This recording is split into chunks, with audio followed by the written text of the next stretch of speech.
Hello guys, आप लोग देख सकते हैं मैं गौशाला वाला के लिए रोटी ले जा रही हूँ गौशाला में देने की खातिर। आप लोग देख सकते हैं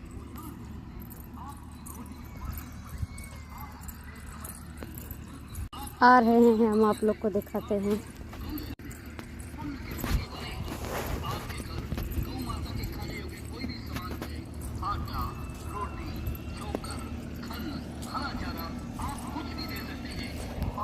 आ रहे हैं गाइस यहाँ पे।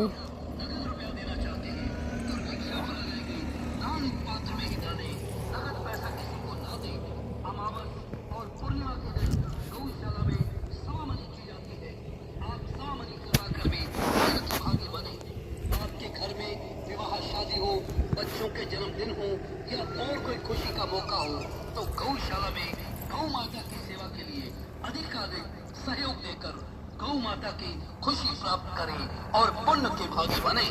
प्यार से कहें, देश धर्म का नाता है, गौ हमारी माता है। गौ माता